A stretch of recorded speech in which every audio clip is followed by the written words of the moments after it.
guys, this is Dan here. I hope you're doing really well today. In this lesson, I'm going to tell you everything that I know about five strings. I've had loads of questions recently about, when do you use one? What kind of players are going to need one? And also patterns. So stick around to the end of the lesson because I'm going to show you a few patterns that you can really use to unlock the neck, which will also show you how useful these things can be. Let me first start off though by telling you the tuning. You have two different tunings for five strings.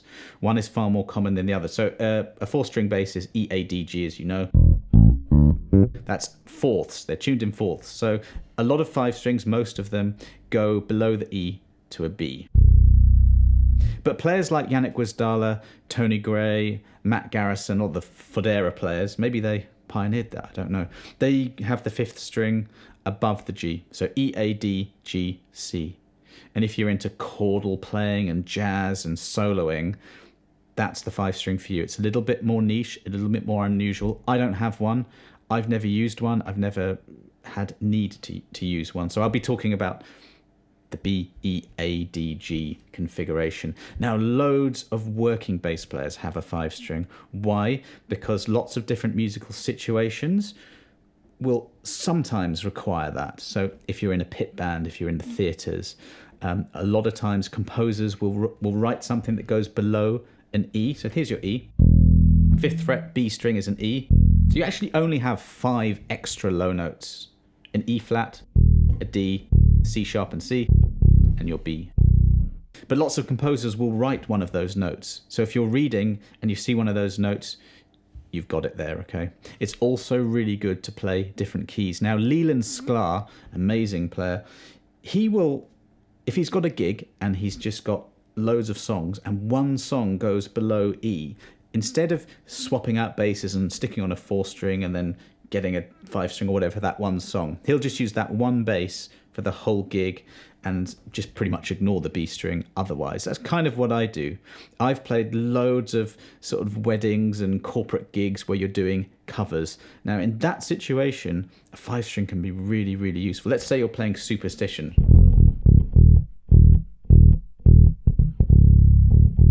It's originally on a synth bass. You've got an E flat and like a D flat there. You have access to that key really easily, okay, with a five string. Another common song in that kind of type of gig is Summer of '69 by Bryan Adams. And it's in the key of D, and it does actually go to a low D.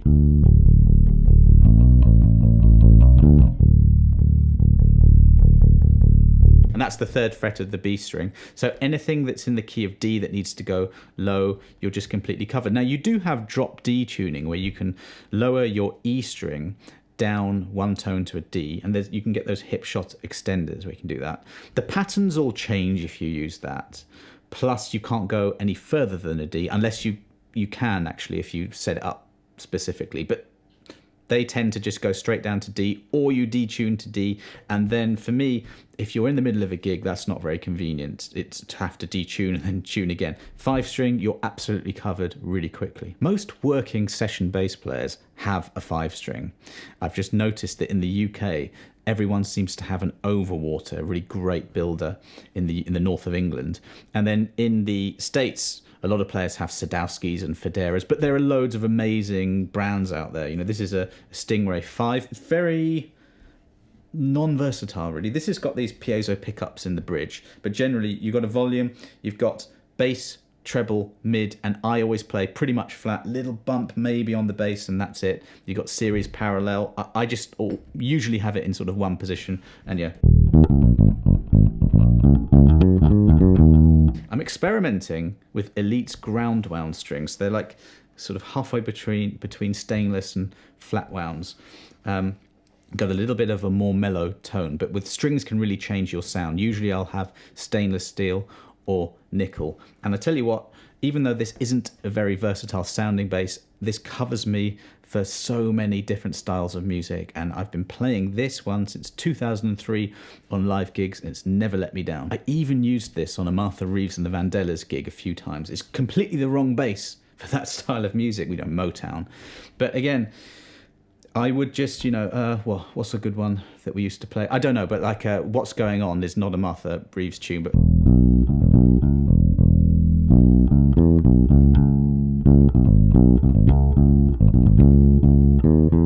Now, in that case, one of the questions I had was how do we stop just using the B string as a thumb rest? But in that case, I would just ignore it. Just because you have the fifth string there, you don't have to use it. It's just there if you need it. Now, let's just say I was playing something in E or making something up in the key of E. Maybe I'm on a session or something. So I'm going like E to C sharp minor to B. With a 5 string, I have the option of going down to a low C sharp instead of the one on the 4th fret of the A string. So, and for me, that low note, it offers a way to add impact. It's not always desirable, okay, to use the 5th string all the time. That was one of the questions I got. How do we use it more? My personal suggestion would be to use it with taste and to use it sort of not all the time. I'll show you a couple of bass lines that I love, and I'll put a link below to a blog post where you can have a listen to the whole thing. But one is Waiting by Joe Satriani, and Chris Chaney is on that. Now, he's an amazing session bass player, plays for Jane's Addiction, used to play for Alanis Morissette. Now, he, like many of these working bass players that I was talking to you about, he has like a 59p bass, a 62 and a 63, and he'll mostly use those. But for that one song, that Joe Satriani song, he goes down to the low B there. So he's playing a 5 string. I'm not sure which one. I think he goes. It's just a really nice E major chord to B, and he goes down to a low one. He goes. So he does use that low B. It's quite unusual to use that. Another song that I've been listening to a lot is Where Are We Now by David Bowie, and that's got Tony Levin on it. He plays one of these, a Stingray 5. That's probably why I got this, because he's one of my favourite players. And he goes down to, what does he do? He goes...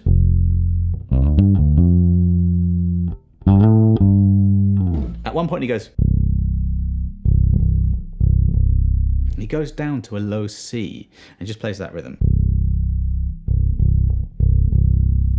And listen to that song, because when he does that, to me it doesn't get in the way of anything, but it just adds this real very, very low note that just used sparingly can sound amazing. So someone like Tony Levin, he will often find a way to use a low note to add a lot of impact. And it depends on what key you're in, because you know you've got the, if you're in E flat minor, which my intro was, by the way, you've got that E flat and the D flat, and it adds a lot of impact. Let's talk a little bit about technique and patterns. Let's get down to real business here. When you have a 5th string on your bass, one thing becomes harder, and that's muting. You always need to have good, clean technique when you play a bass. So if I'm just jamming around, you know, this E flat.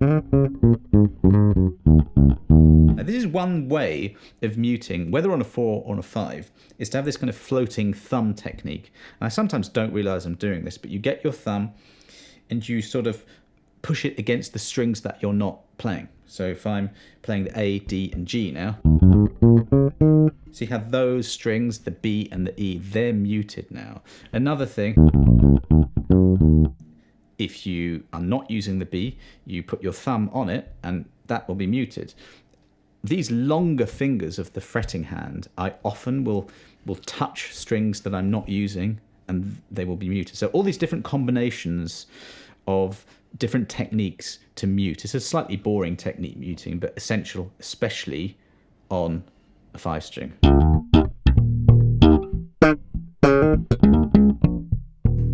And especially when slapping. Now, when you've got a 5 string, the string spacing on this Stingray 5, it's quite thin, narrow I should say, and it's sort of slightly more difficult to slap on it for that reason. But the wider necks are easier to slap on, but perhaps harder to play. So find a bass, if you are interested in a 5 string, that sort of fits you well. You get used to it with slapping. This hand can't really do much muting, so I'm really using this first finger here and the second and third fingers mainly to mute. So muting is a really, really big one. Let me show you some of these patterns, okay? Here's something that's really great about the 5 string. if I'm on fret 6 of the A string, you've got a very simple, let's do this, minor pentatonic pattern. You could do this with any scale. I'll break out into a different scale in a minute. Now you've got 3 strings here, the A, the D and the G. Well, it's so easy on a 5 string just to start on that first note with your 3rd finger and play the same pattern, because you've got another 3 strings there. You've got 3 strings there, the B, E and A, and 3 strings here, the A, D and G. And so you have a 2-octave. You've got a 2-octave pattern that's very easy to play and remember. Let's do a really basic major scale. So I'll start again on 4th fret, B string. We'll do an E flat major scale. As soon as you get to that point, shift, so your 2nd finger's on it, start again. It's so easy to do a 2-octave pattern. And that's a 2-octave arpeggio. With that 5th string, that becomes really easy. Let's shift back to E flat.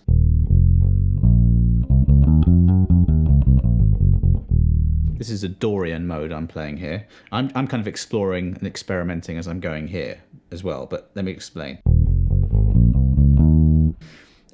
I'm shifting up, and when I get to that E flat there, I'm doing 3 notes per string here, but with a little shift at the beginning.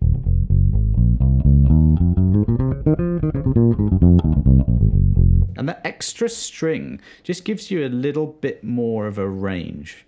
You can imagine if you had that extra high string, how that could really help you with sort of more guitar-like soloing. Arpeggio, E flat minor 7.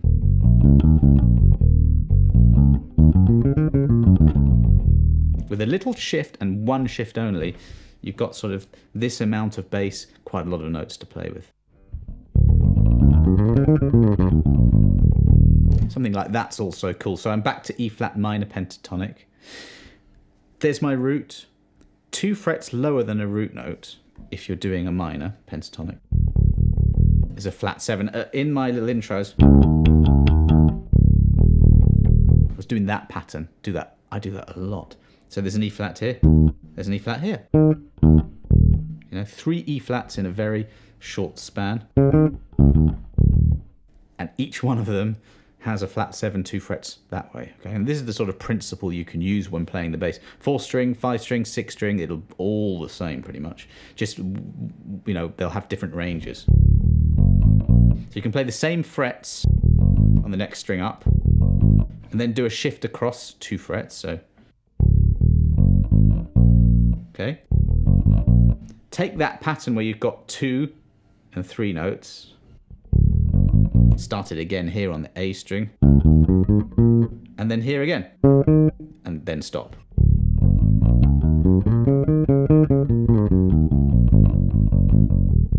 Just using 1st and 3rd fingers there. Loads of notes. This is just a minor pentatonic scale, but with a 5 string, you can funk it up a bit more by ghost notes and hammer-ons. You can rock it up a bit more by maybe just a bit more consistent sort of.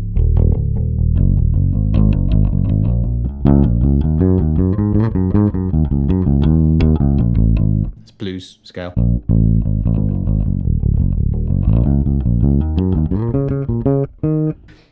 I can't really do that on a 4 string. Well, I can, apart from those 2 extra low notes down there, I can't do. And I just find that it just offers a little bit more. Now, I've been playing a 5 string since the age of 13. It's really, really comfortable for me. I know the names of the notes, I know the feel, I can play any 5 string, and I'm comfortable on it. I probably wasn't when I first started, and you probably won't be if you're used to a 4 string. But I am a fan of them, and if you've watched any of my lessons, you will not see me play a 5 string, mainly because when you're teaching it, it would be too confusing for you to be looking and sort of trying to ignore this 5th string. But, you know, I'm looking around at a few different basses I have. Look, here's a random one here, look. That's a Justin Meldal Johnson Mustang that just happens to be there. That's a 4 string, it's short scale, and it just has a sound that this 5-string can't do, you know. A lot of people love the sound of just the dimensions of a 4-string, especially like vintage ones. I love those. There's just a sound on those passive old 4-string basses that is different. Like a lot of people complain about a sort of flappy B string. I tend to use a 130 gauge on the B string, and I don't really have too much of a problem with that. This sounds a little bit mellower than usual because it's got that ground wound thing on it, but stainless steel strings, it sounds great on this bass. So it's tone, it's convenience, and it's opportunities to have a few different patterns and to play in a slightly different way.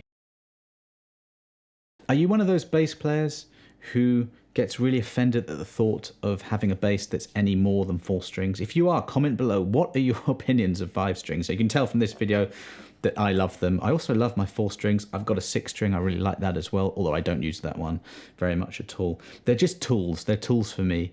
And that's why you'll see lots of working bass players owning one, because you can take one bass with you to a gig and it will cover everything. And that's it. It's just a tool. So if you do like 4 strings and that's it, then, you know, stick with it. That's great. You know, if you don't, you're not a working bass player, or you're not playing any genres of music that tend to go lower than the B, or you're not in a covers band, then you may never need one, and that's all very well and good. But if you do want to go into any of those situations, I really recommend it. In terms of makes, all the ones I've mentioned so far, the Overwaters from the UK, the Sadowskis and the Federas that a lot of professionals play, they're incredibly expensive. This one was second-hand, much cheaper, and you can get Harley Benton 5 strings for, I'll find out, but very, very cheap, okay? So you can experiment these days very, very easily and, you know, dip into the world of the 5-string and see how you get on without breaking the bank. I'll put a little playlist below of some 5-string bass songs for you to have a little listen to, maybe a couple of the different makes of basses. But if you do have any questions, leave a comment below, let me know, and I hope you got something from this video. Cheers.